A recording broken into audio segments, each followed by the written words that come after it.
और इस बीच हिमाचल विधानसभा चुनावों से जुड़ी बड़ी खबर आपको बता दें। हिमाचल बीजेपी ने अपने 62 उम्मीदवारों की पहली लिस्ट जारी कर दी है। सिराज से चुनाव लड़ेंगे मुख्यमंत्री जयराम ठाकुर आज अपना नॉमिनेशन भी फाइल करने जा रहे हैं।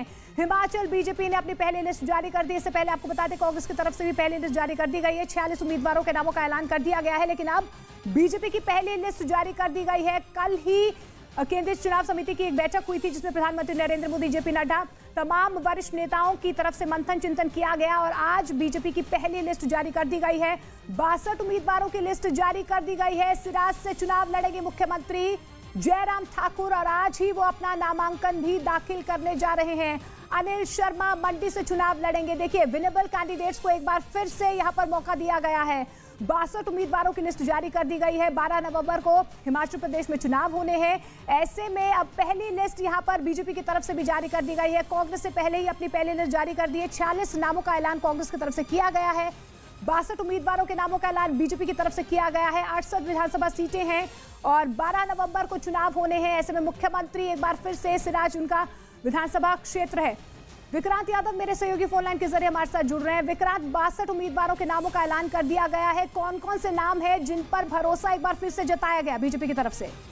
देखिए, बीजेपी ने 62 उम्मीदवारों के नाम की सूची अभी जारी की है। अभी कुछ ही मिनट पहले सूची आई है सामने और मुख्यमंत्री अपनी सीट से ही चुनाव लड़ेंगे। जैसा कल भी कयास लगाया जा रहा था कि वो आज दोपहर को अपना नामांकन भी दाखिल कर रहे हैं अपनी उसी सीट से, तो ये साफ हो गया था कि वो अपनी पुरानी सीट से ही चुनाव लड़ेंगे।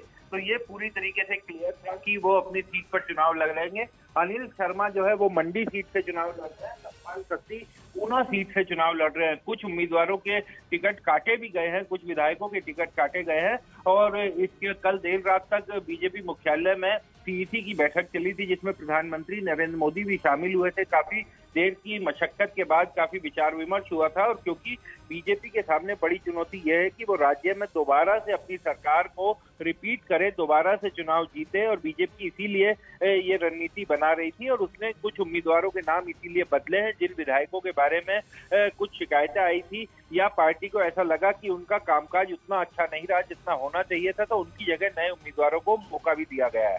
बिल्कुल विक्रांत, जिस तरीके से अनिल शर्मा पर एक बार फिर से भरोसा जताया गया, सतपाल सिंह सत्ती ऊना से चुनाव लड़ते आए हैं, जीतते आए हैं, जो पुराने चेहरे हैं, भरोसेमंद चेहरे, एक बार फिर से उन पर दांव खेला गया है।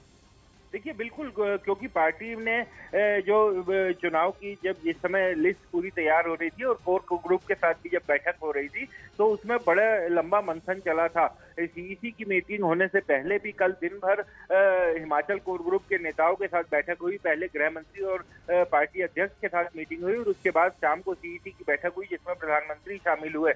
एक बड़ा विचार विमर्श हुआ और बाकायदा जिन विधायकों के बारे में या जिन नेताओं के बारे में रिपोर्ट आई थी कोर ग्रुप के बारे में कि उनको लेकर के कुछ दिक्कतें हैं, उन्हें बदलने का भी फैसला लिया गया और पार्टी के सूत्रों का साफ ये कहना है कि पार्टी के लिए सबसे बड़ी जरूरत यही है कि अपनी सरकार को दोबारा रिपीट करवाया जाए। और हिमाचल में इस तरीके का ट्रेंड है कि कांग्रेस और बीजेपी अदल बदल कर आती है, तो पार्टी का ये कहना है कि जिस तरीके का शासन उन्होंने वहां पर दिया है और डबल इंजन की सरकार के नारे को लेकर वो आगे बढ़ते हैं, तो उसी को लेकर इस बार आगे जाएंगे। और मुख्यमंत्री जयराम ठाकुर, उनका पहले से ही क्लियर था कि वो अपनी सिराज सीट से चुनाव लड़ेंगे।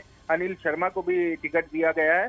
तो ये जो पुराने नेता थे पार्टी के उनको बरकरार रखा गया है, लेकिन कुछ नेताओं और विधायकों के बारे में जिनके बारे में थोड़ी शिकायतें थी और जिनकी रिपोर्ट ठीक नहीं थी उनमें बदलाव भी किया गया है। बिल्कुल विक्रांत, क्या जो ये लिस्ट जारी की गई है उसके बाद कहीं ना कहीं, क्योंकि जिस तरीके से कांग्रेस में लगातार हम देख पा रहे हैं कि कहीं ना कहीं भीतरघात वहां पर होता है और नाराजगी जो है वहां पर तमाम नेताओं की तरफ से नजर भी सामने आ रही थी। लगातार हिमाचल प्रदेश की बात करें या हरियाणा की बात करें, कांग्रेस में अंतरकला रोजाना नजर आती है। क्या बीजेपी में भी इस तरीके की कोई नाराजगी थी?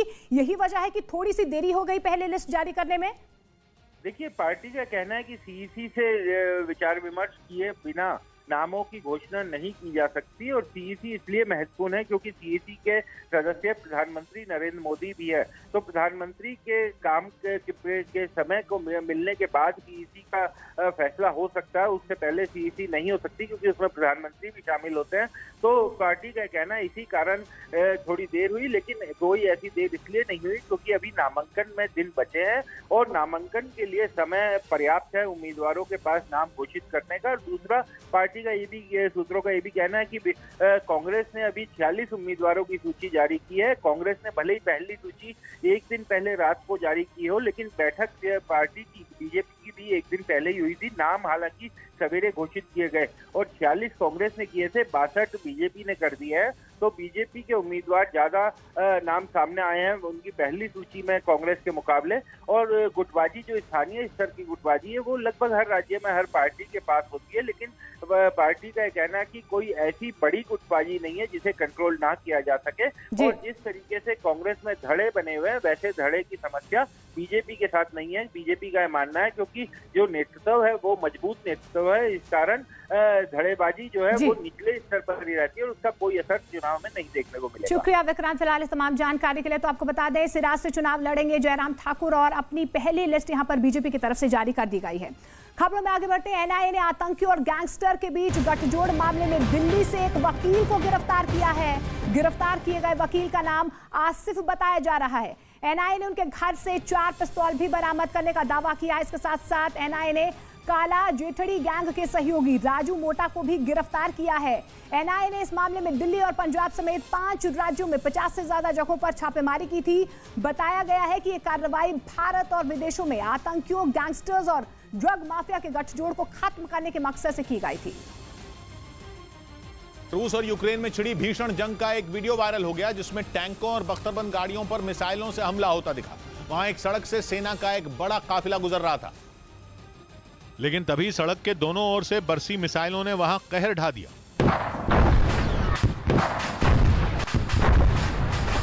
हमले से पहले वहां सुनसान सड़क पर कई टैंक और बख्तरबंद गाड़ियां गुजरती दिखाई दी। तभी अचानक सड़क के एक तरफ से मिसाइल दाग दी गई।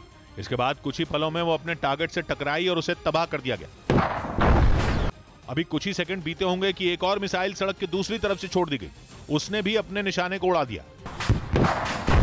लेकिन कातिल मिसाइलों का यह हमला यहीं नहीं रुका, बल्कि वहां से भाग रही गाड़ियों को निशाना बनाकर एक और मिसाइल दागी गई। पहले की दोनों मिसाइलों की तरह ही इसने भी अपने टारगेट के परखचे उड़ा दिए। हालांकि हमला किस जगह किया गया इसकी जानकारी नहीं मिल पाई और न ही इस बात का पता चला कि वायरल वीडियो में जिस सेना पर हमला होते दिखा वो रूस की थी या फिर यूक्रेन की थी। देश की सबसे पुरानी राजनीतिक पार्टी कांग्रेस को आज उसका नया अध्यक्ष मिल जाएगा। इसके साथ ही करीब 24 साल के बाद गांधी परिवार के बाहर का कोई नेता कांग्रेस का अध्यक्ष चुना जाएगा। इसके लिए सभी तैयारियां पूरी कर ली गई हैं। इस पद के लिए वरिष्ठ नेता मल्लिकार्जुन खड़गे और शशि थरूर के बीच महामुकाबला है। वोटों की गिनती सुबह 10 बजे शुरू होगी, जिसके बाद नए अध्यक्ष के नाम का ऐलान कर दिया जाएगा। देश भर के राज्य मुख्यालयों से मतपेटियां मतगणना स्थल यानी कि कांग्रेस दफ्तर पहुंच चुकी हैं। सुबह 10 बजे से काउंटिंग शुरू होगी। 3 से 4 बजे तक नाम का ऐलान हो सकता है। कौन बनेगा कांग्रेस का नया अध्यक्ष, इसको लेकर लगातार सस्पेंस बरकरार है। आज कांग्रेस को नया अध्यक्ष मिल सकता है। 24 साल के बाद ये पहला मौका है जब कोई गैर गांधी परिवार से कांग्रेस का अध्यक्ष बनेगा। 137 सालों के बाद ये छठी बार है जब कांग्रेस अध्यक्ष पद के लिए चुनाव हो रहे हैं। इससे पहले 1998 में सोनिया गांधी अध्यक्ष पद के लिए उन्होंने चुनाव लड़ा था और 2017 तक वो चुनाव अध्यक्ष बनी रही थी। रूस और यूक्रेन में छिड़ी भीषण जंग का एक वीडियो वायरल हो गया जिसमें टैंकों और बख्तरबंद गाड़ियों पर मिसाइलों से हमला होता दिखा। वहां एक सड़क से सेना का एक बड़ा काफिला गुजर रहा था, लेकिन तभी सड़क के दोनों ओर से बरसी मिसाइलों ने वहां कहर ढा दिया।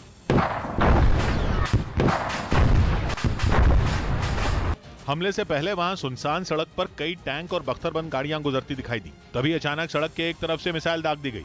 इसके बाद कुछ ही पलों में वो अपने टारगेट से टकराई और उसे तबाह कर दिया गया। अभी कुछ ही सेकंड बीते होंगे कि एक और मिसाइल सड़क की दूसरी तरफ से छोड़ दी गई। उसने भी अपने निशाने को उड़ा दिया। लेकिन कातिल मिसाइलों का यह हमला यहीं नहीं रुका, बल्कि वहां से भाग रही गाड़ियों को निशाना बनाकर एक और मिसाइल दागी गई। पहले की दोनों मिसाइलों की तरह ही इसने भी अपने टारगेट के परखचे उड़ा दिए। हालांकि हमला किस जगह किया गया इसकी जानकारी नहीं मिल पाई और न ही इस बात का पता चला कि वायरल वीडियो में जिस सेना पर हमला होते दिखा वो रूस की थी या फिर यूक्रेन की थी। केंद्रीय खेल मंत्री अनुराग ठाकुर ने स्वच्छ भारत 2022 अभियान के अंतर्गत विशेष मेगा स्वच्छता अभियान में हिस्सा लिया। युवा कार्यक्रम और खेल मंत्रालय की ओर से चलाया जा रहा ये कार्यक्रम दिल्ली के चांदनी चौक के टाउन हॉल में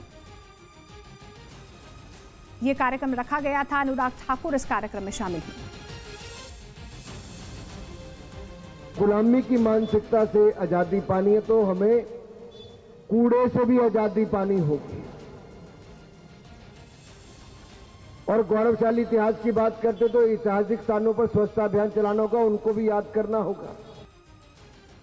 खबर हरियाणा से लेते हैं। हरियाणा के अंबाला में एक कार का चालान काटना पुलिस वाले पर भारी पड़ गया, जिसके बाद कार सवार ने पुलिस वाले से मारपीट शुरू कर दी, जिसका वीडियो सामने आया है। वीडियो में साफ नजर आया कि कैसे वो लड़का अपना आपा खो बैठा और फिर पुलिसकर्मियों से मारपीट करने लगा। कभी वो पुलिस वाले का गिरवा पकड़कर खींचता तो कभी पेट में घूंसे मारने लगता। खुद को छुड़ाने के लिए पुलिस वाला छटपटाता नजर आया। इस दौरान एक लड़का बीच में बोलने की कोशिश करता है तो वो लड़के को धक्का दे देता है। इसके बाद वो सामने से आ रही गाड़ियों के बोनेट पर हाथ मारता नजर आया। इस दौरान एक गाड़ी वाला अपनी कार से नीचे उतरता नजर आया तो कार सवार को वो गले लगा लेता है।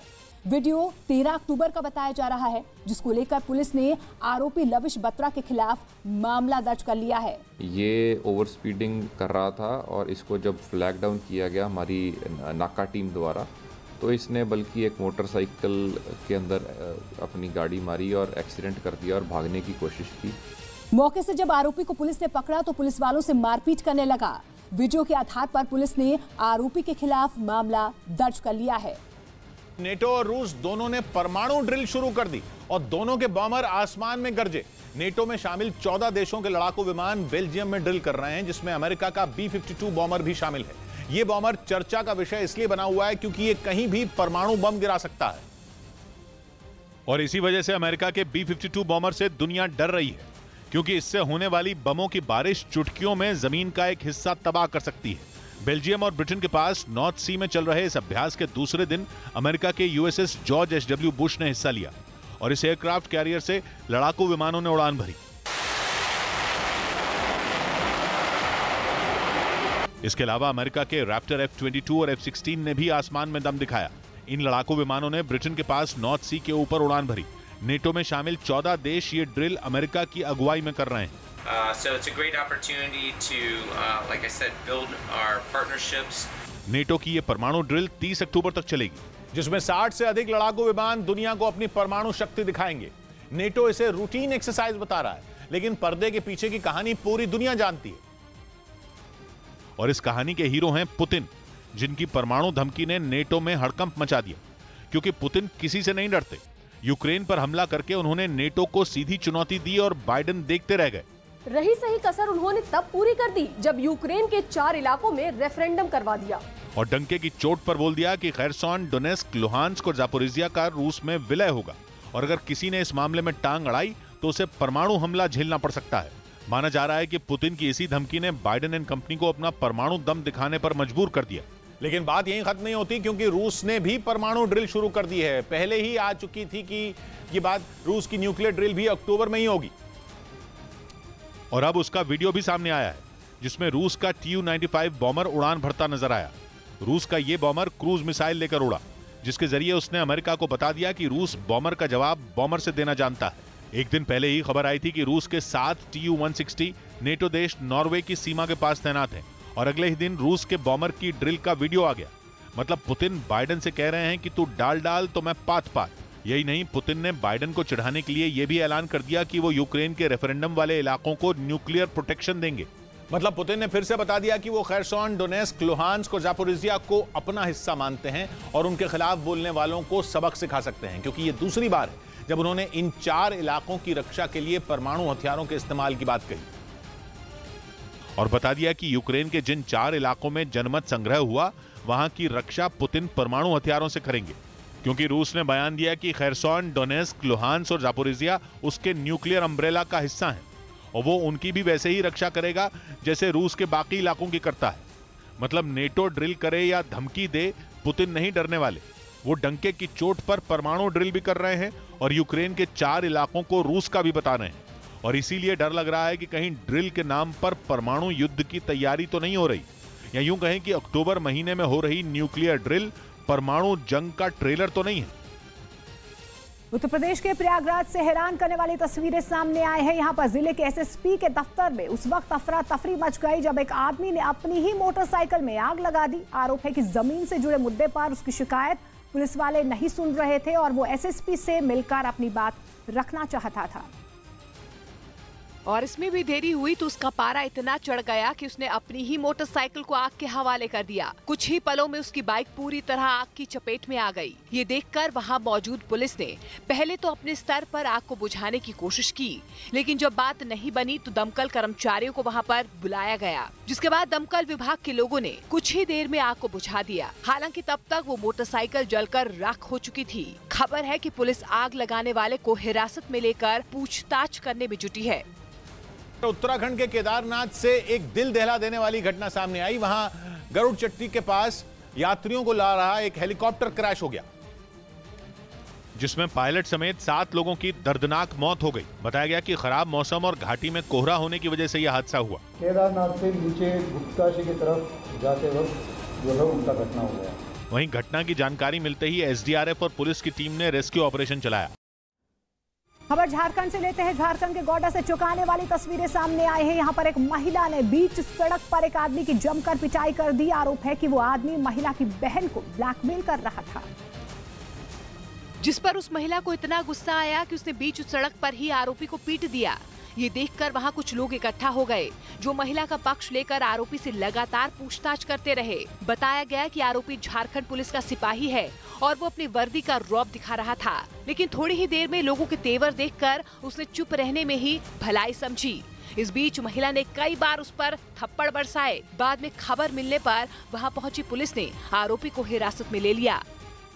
रूस और यूक्रेन की जंग में दोनों तरफ से खेलने में लगे तुर्की ने अब पड़ोसी देश सीरिया में भी पलटी मार ली है। खबर है कि सीरिया की सरकार के खिलाफ लड़ रहे विद्रोहियों के साथ खड़ा तुर्की अब सीरिया से निकलना चाहता है, इसलिए उसने सीरिया के विद्रोही गुटों के साथ ही डबल गेम खेलना शुरू कर दिया है, ताकि तुर्की अपना उल्लू सीधा कर सके। इस काम के लिए तुर्की ने मोहरा बनाया है सीरिया के चरमपंथी संगठन HTS यानी हयात तहरीर अल शाम को, सीरिया के विद्रोहियों के उस गुट को जिसे तुर्की खुद आतंकी संगठन मानता है। पिछले हफ्ते उस HTS के लड़ाकों की टोली ने उत्तर पश्चिमी सीरिया के आफरीन शहर पर धावा बोल दिया था। आफरीन शहर पर तुर्की के समर्थन वाली सीरियन नेशनल आर्मी का कब्जा है, जो कि असद सरकार की विरोधी है, लेकिन सीरियन नेशनल आर्मी के ही कुछ गुटों ने HTS से हाथ मिला लिया। तुर्की के साथियों ने उसके दुश्मन से दोस्ती कर ली और तुर्की ने चूं तक नहीं की। इस बात ने पूरी दुनिया को टेंशन में डाल दिया। तुर्की अब तक सीरिया के विद्रोहियों के साथ मिलकर वहां के राष्ट्रपति बशर अल असद की सरकार गिराने में लगा था, लेकिन अब तुर्की के राष्ट्रपति रेजिप तैयब एर्दोआन के सुर बदल गए हैं। और वो इसलिए बदल गए हैं क्योंकि अगले साल तुर्की में चुनाव हैं। बीते 2 दशक से तुर्की की सत्ता में जमे हुए एर्दोआन के लिए इस बार मुकाबला मुश्किल है, इसलिए वो किसी भी तरह अपनी कुर्सी बचाना चाहते हैं। और उसके लिए तुर्की की एर्दोआन सरकार सीरिया की बशर अल असद सरकार से बातचीत शुरू करने की कोशिश में लगी है। बात असल में यह है कि तुर्की की आसमान छूती महंगाई की वजह से वहां बसे सीरिया के शरणार्थियों के खिलाफ जबरदस्त माहौल बन गया है। सीरिया से लड़ाई खत्म करके एर्दोआन उन शरणार्थियों से छुटकारा पाना चाहते हैं। फिर उनके समर्थन वाली सीरियन नेशनल आर्मी में इतनी फूट है कि वो कमजोर पड़ गई है। वहीं HTS सीरिया का बेहद ताकतवर जिहादी गुट है, इसलिए तुर्की HTS पर दांव लगाकर बशर अल असद से सौदेबाजी करना चाहता है। उत्तर प्रदेश के नोएडा से हैरान करने वाली तस्वीरें सामने आई है। यहाँ पर 2 पक्षों के बीच जमकर मारपीट हुई। बताया गया कि बाजार में सामान बेचने वालों के बीच किसी बात पर विवाद शुरू हुआ, जो देखते ही देखते इतना बढ़ गया कि दोनों पक्षों के लोगों ने हाथापाई शुरू कर दी। मारपीट करने वालों में कुछ महिलाएं भी नजर आईं। ये देखकर वहां जुटे लोगों ने उन्हें समझाने की कोशिश की, लेकिन इन लोगों ने हंगामा खत्म नहीं किया। हालांकि बाद में जब लोगों ने उन्हें जबरदस्ती एक दूसरे से अलग किया, तब जाकर उनके हाथ रुके। विक्रय को लेकर कुछ विवाद हुआ जिसमें मारपीट हुई थी। पुलिस को सूचना मिलने पर तत्काल हस्तक्षेप किया गया। इस मामले में पुलिस ने दोनों पक्षों के कुछ लोगों को गिरफ्तार कर लिया। आतंकियों और गैंगस्टरों के बीच गठजोड़ पर NIA ने बड़ी कार्रवाई की। उसने दिल्ली और पंजाब समेत 5 राज्यों में 40 से ज्यादा ठिकानों पर छापेमारी की, जिनमें हरियाणा के सोनीपत में लॉरेंस बिश्नोई गैंग से जुड़े 2 शार्प शूटरों के ठिकाने भी शामिल रहे। विरोध की आशंका को देखते हुए NIA की टीम के साथ भारी संख्या में पुलिस बल भी मौजूद रहा। बताया गया कि ये कार्रवाई भारत और विदेशों में आतंकियों, गैंगस्टरों और ड्रग्स माफिया के गठजोड़ को खत्म करने के मकसद से की गई। इस छापेमारी में NIA ने अलग अलग जगहों से भारी मात्रा में कैश, गहने और हथियार भी बरामद किए। खबरों में आगे बढ़ते हैं। दिल्ली में पार्टी मुख्यालय में बीजेपी की केंद्रीय चुनाव समिति की बैठक हुई है और इस बीच आपको बता दें कि हिमाचल बीजेपी ने अपनी पहली लिस्ट भी जारी कर दी है। 62 उम्मीदवारों के नामों का ऐलान किया गया। देर रात ये बैठक हुई जिसमें प्रधानमंत्री नरेंद्र मोदी, गृह मंत्री अमित शाह मौजूद रहे, लेकिन आपको बता दें कि बीजेपी की पहली लिस्ट जारी हो चुकी है। लड़ाकू विमान के क्रैश होने से खलबली मच गई। दावा किया गया कि तकनीकी खराबी की वजह से रूस का Su-34 अचानक एक रिहायशी बिल्डिंग से जा टकराया, जिसके बाद वहां ऐसा धमाका हुआ कि बिल्डिंग की 5वीं मंजिल तक आग की लपटें उठती दिखी। आग भी ऐसी कि शहर के हर कोने से जलती बिल्डिंग साफ दिखाई दी। बताया गया कि फाइटर जेट के टकराने से बिल्डिंग में मौजूद 13 लोगों की जान चली गई। यह हादसा इतना भयानक था कि आसपास रहने वाले लोगों की रूह कांप उठी। वहां से आए वीडियो में आसमान में उड़ता Su-34 जैसे ही बिल्डिंग से टकराया, वहां आग का बड़ा सा गोला बनता दिखा। इसके बाद दहशत तब और बढ़ गई जब वहां रह रहकर धमाके होने लगे। दावा किया गया कि आग की लपटें इतनी जोरदार थी कि उन्हें बुझाने के लिए येस के दमकल विभाग की पूरी टीम झोंकनी पड़ गई। वहां फायर ब्रिगेड की 10 से ज्यादा गाड़ियां तैनात की गईं, जिन्होंने किसी तरह आग पर काबू पाने के साथ ही वहां फंसे कई लोगों को बाहर निकाला। हिमाचल प्रदेश विधानसभा चुनावों से जुड़ी बड़ी खबर आपको बता दें। हिमाचल प्रदेश के मुख्यमंत्री जयराम ठाकुर राज्य में होने वाले विधानसभा चुनावों के लिए आज अपना नामांकन दाखिल करेंगे, नॉमिनेशन फाइल करेंगे। इस बात की जानकारी प्रदेश बीजेपी ने ट्वीट कर दी है। जयराम ठाकुर सिराज विधानसभा सीट से आज अपना नामांकन पत्र दाखिल करेंगे। हिमाचल प्रदेश में 12 नवंबर को विधानसभा चुनाव होने हैं और 8 दिसंबर को नतीजों की घोषणा होगी। जानकारी के मुताबिक नामांकन से पहले जयराम ठाकुर सुबह अपने इलाके के विष्णुदेव मंदिर पहुंचेंगे, वहां पर पूजा अर्चना करेंगे। उसके बाद वो एसडीएम दफ्तर के लिए रवाना होंगे। इधर 23 अक्टूबर को छोटी दिवाली के मौके पर प्रधानमंत्री मोदी अयोध्या में दीपोत्सव कार्यक्रम में शामिल होंगे। वहां वो सबसे पहले रामलला के दर्शन करेंगे और इसके बाद वहां बन रहे राम मंदिर के काम को देखेंगे। पीएम वहां श्री राम कथा पार्क में राम के राज्याभिषेक कार्यक्रम में भी शामिल होंगे। फिर वो सरयू नदी के किनारे होने वाली आरती में हिस्सा लेंगे और इसके बाद दीपोत्सव कार्यक्रम में शिरकत करेंगे। प्रधानमंत्री नरेंद्र मोदी आज से गुजरात के 2 दिनों के दौरे पर रहने वाले हैं। इस दौरान प्रधानमंत्री नरेंद्र मोदी राज्य में करीब 15,670 करोड़ रुपए की परियोजनाओं का लोकार्पण शिलान्यास करेंगे। साथ ही प्रधानमंत्री नरेंद्र मोदी आज गांधीनगर में आयोजित डिफेंस एक्सपो का आधिकारिक रूप से उद्घाटन करेंगे। इसके बाद वो दोपहर करीब 12 बजे अदलज में मिशन स्कूल ऑफ एक्सीलेंस का शुभारंभ करेंगे। वहीं दोपहर करीब 3:15 बजे प्रधानमंत्री जूनागढ़ में कई विकास परियोजनाओं का शिलान्यास करेंगे। इसके साथ साथ शाम 6 बजे इंडिया अर्बन हाउसिंग कॉन्क्लेव 2022 का उद्घाटन प्रधानमंत्री नरेंद्र मोदी करेंगे। राजकोट में कई प्रमुख परियोजनाओं का लोकार्पण और शिलान्यास करेंगे और जूनागढ़ में ही प्रधानमंत्री करीब 3,580 करोड़ रुपए की कई विकास परियोजनाओं की आधारशिला रखेंगे। उत्तराखंड के सीएम पुष्कर सिंह धामी ने बद्रीनाथ धाम का निरीक्षण किया है। बद्रीनाथ में सभा स्थल का सीएम धामी ने दौरा किया है। प्रधानमंत्री नरेंद्र मोदी आपको बता दें 22 अक्टूबर को केदारनाथ और बद्रीनाथ का दौरा करेंगे। इससे पहले पुष्कर सिंह धामी ने यहां पर निरीक्षण किया है सभा स्थल का। इस बीच जानकारी भी मिल पा रही है कि प्रधानमंत्री नरेंद्र मोदी यहां पर एक जनसभा को भी संबोधित करेंगे।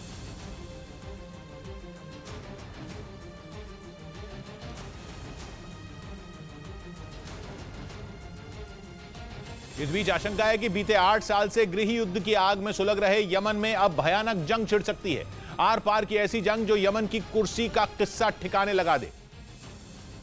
ऐसा इसलिए क्योंकि यमन की सरकार ने अपनी सेना को जंग के लिए तैयार रहने का ऑर्डर दे दिया है। यमन की सरकार ने अपनी फौज को आदेश दिया है कि वहां चंद दिनों में होने वाले जबरदस्त बदलावों के लिए वो अपनी कमर कस ले। बदलाव इसलिए क्योंकि यूएन की काफी कोशिश के बाद 2 अप्रैल को यमन में 2 महीने का युद्ध विराम लागू किया गया था, जो कि बढ़ाकर 2 अक्टूबर तक कर दिया गया। लेकिन अब वो सीज फायर एक्सपायर हो चुका है क्योंकि हूथी विद्रोही उसे बढ़ाने के लिए नहीं माने। इसलिए यमन की सरकार को डर है कि पिछले 6 महीने से जो शांति यमन में कायम थी उसे अब बम धमाके और तोप गोले चीरने वाले हैं। यमन में 2014 से वहां की सुन्नी सरकार और ईरान के समर्थन वाले शिया हूथी विद्रोहियों के बीच सत्ता की लड़ाई छिड़ी हुई है।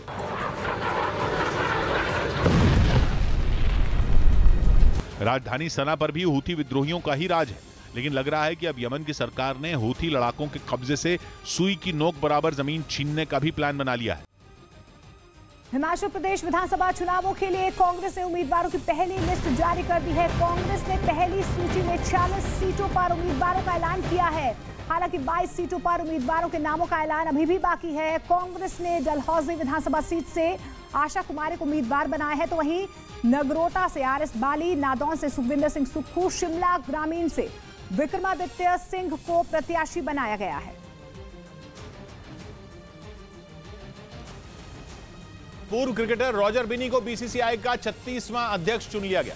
वो सौरव गांगुली की जगह लेंगे, जिसका फैसला बीसीसीआई की सालाना बैठक में लिया गया। रॉजर बिन्नी अध्यक्ष पद के अकेले उम्मीदवार थे, जिसकी वजह से उन्हें निर्विरोध चुन लिया गया। Indian cricket is strong, so I wish them all the luck. Roger Binny के बीसीसीआई के अध्यक्ष चुने जाने के साथ ही क्रिकेट बोर्ड से सौरव गांगुली की विदाई हो गई। रूस यूक्रेन वॉर जोन से जुड़ी एक बड़ी खबर आपको बता दें। रूसी सेना ने राजधानी कीव समेत यूक्रेन के कई शहरों पर हमले तेज कर दिए हैं। बहुत बड़ी खबर आपको बता दें। इस बीच खबर यह है कि यूक्रेन के 30% पावर ग्रिड इन हमलों में तबाह हो चुके हैं, जिससे बहुत बड़ा बिजली संकट यहां पर पैदा हो गया है। कहा जा रहा है इसका असर लाखों लोगों पर पड़ रहा है, क्योंकि कई इलाकों में लोगों को बिजली के साथ साथ पानी तक नसीब नहीं हो पा रहा है। यानी रूसी हमलों में यूक्रेन के कई शहरों में बिजली और पानी की सप्लाई पूरी तरह से ठप हो चुकी है। राष्ट्रपति जेलेंस्की ने ट्वीट कर बताया है कि पिछले एक हफ्ते में यूक्रेन के करीब 1/3 पावर प्लांट नष्ट हो चुके हैं और ऐसे में रूस के साथ शांति के लिए बातचीत की अब कोई गुंजाइश नहीं है।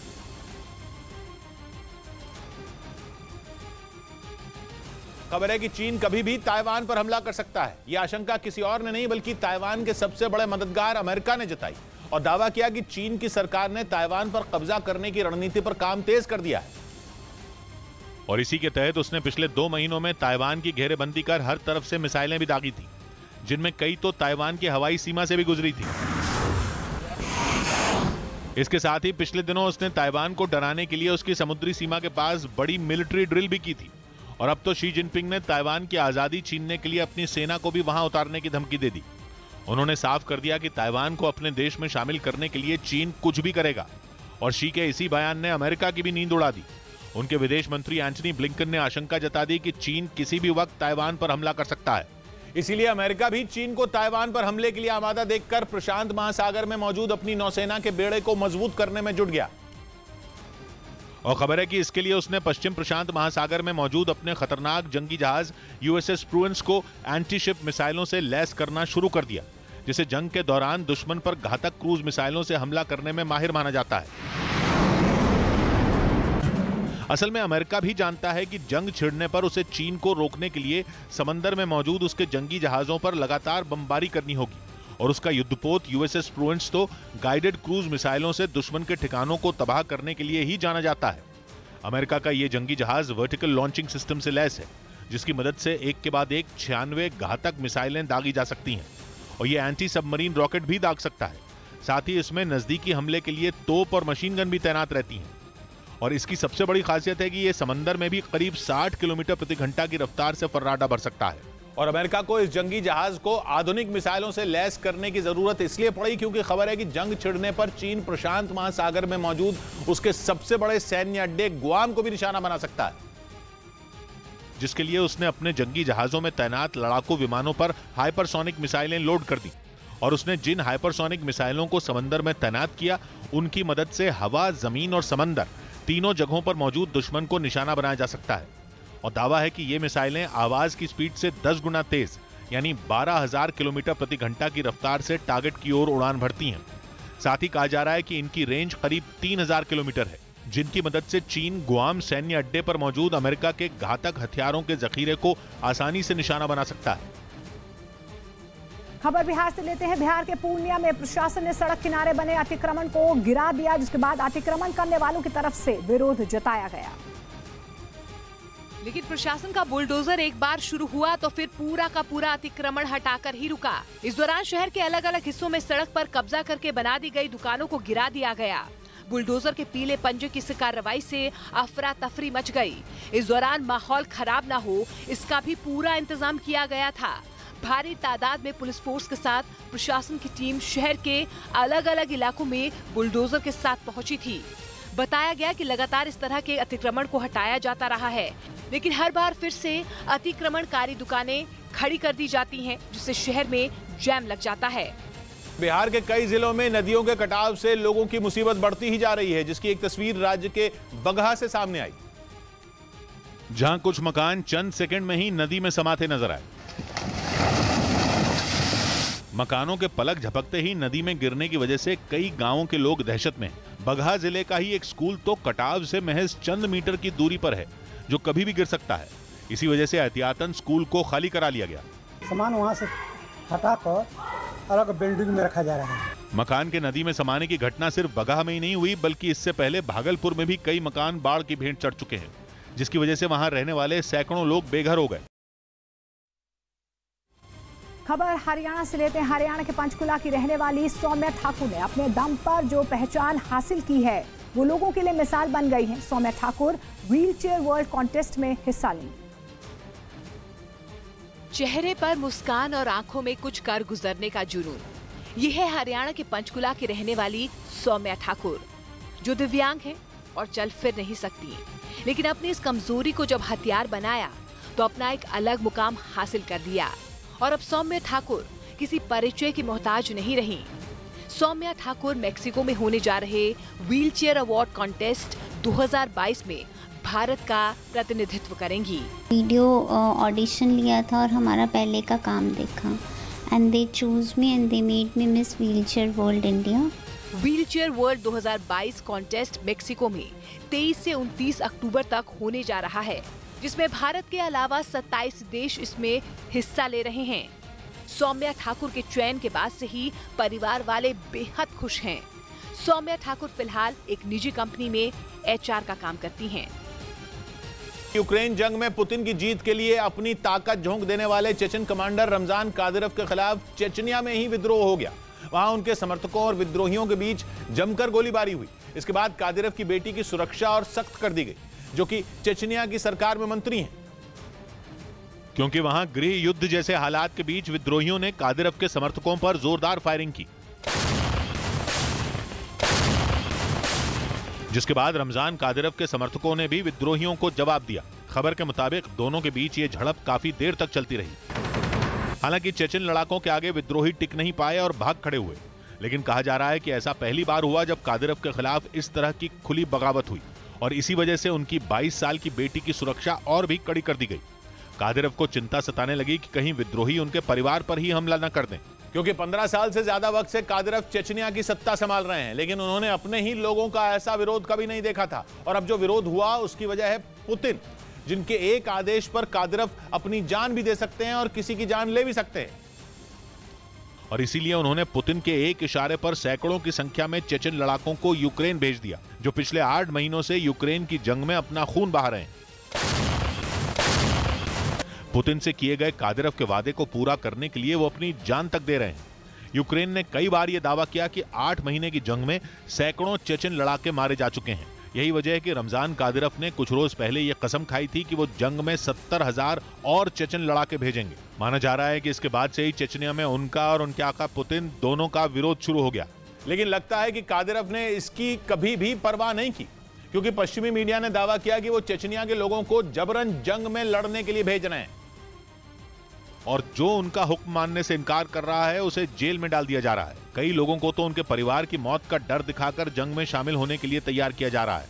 चेचन्या के लोगों ने आरोप लगाया कि कादिरोव अपने आका पुतिन को जिताने के लिए किसी भी हद तक जाने को तैयार है, और इसके लिए वो अपने लोगों से ही बेरहमी कर रहे हैं, जिसकी वजह से चेचनिया में बड़ी संख्या में लोग यूक्रेन की जंग के खिलाफ खड़े हो गए हैं। उनका आरोप है कि पुतिन की एक सनक की वजह से वहां के लोगों की जिंदगी नर्क बन गई है। नौजवानों को जबरन सेना में शामिल कराया जा रहा है, विरोध करने वालों को गायब तक कर दिया जा रहा है। और खबर के मुताबिक वहां ये सब कादिरोव के इशारे पर ही हो रहा है, जिसके बाद पुतिन का विरोध करने वाले अब कादिरोव के खिलाफ भी खुलकर सड़कों पर उतर आए।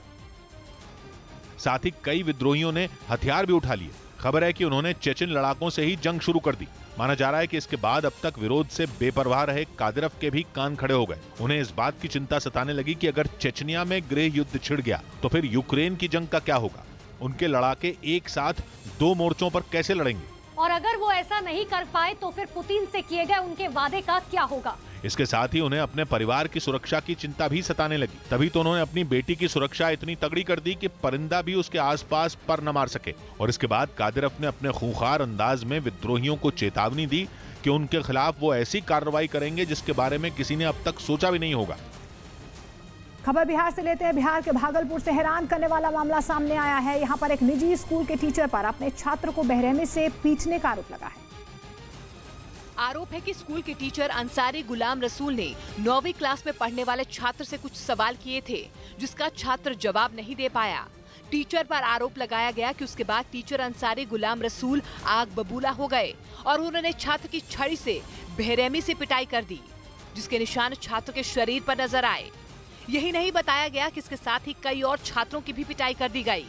वही छात्र के परिजनों का कहना है कि वो आरोपी टीचर के खिलाफ कानूनी कार्रवाई करेंगे। वैसे तो आरटीई कानून के आर्टिकल 17 के मुताबिक कोई भी टीचर अपने छात्रों से मारपीट नहीं कर सकता, लेकिन फिर भी इस तरह के कई मामले सामने आ चुके हैं, जिसके बाद बड़ा बवाल होता है। राजस्थान के भिवाड़ी में एक नाबालिग बच्चों का अपहरण कर उनकी हत्या कर दी गई। बताया गया कि आरोपियों ने पुलिस वालों से 8 लाख की फिरौती मांगी थी, लेकिन फिरौती नहीं मिलने पर तीनों बच्चों को दिल्ली लाकर उनकी हत्या कर दी। घटना की जानकारी मिलने के बाद पुलिस ने बच्चों की तलाश शुरू की, जिसके बाद 2 शवों को जंगल से बरामद किया गया, जबकि तीसरे की तलाश जारी है। 2 बच्चों के शव वहाँ यमुना इलाके में दिल्ली के अंदर वो शव मिले हैं। वहीं इस मामले में पुलिस ने 2 आरोपियों को गिरफ्तार कर लिया और मामले की जांच में जुट गई। बताया गया कि नशे की लत होने की वजह से आरोपियों ने बच्चों का अपहरण किया ताकि उनके बदले पैसे मांग सकें। उत्तर प्रदेश के बस्ती में बारिश ने लोगों का जीना मुहाल कर दिया है और अब बाढ़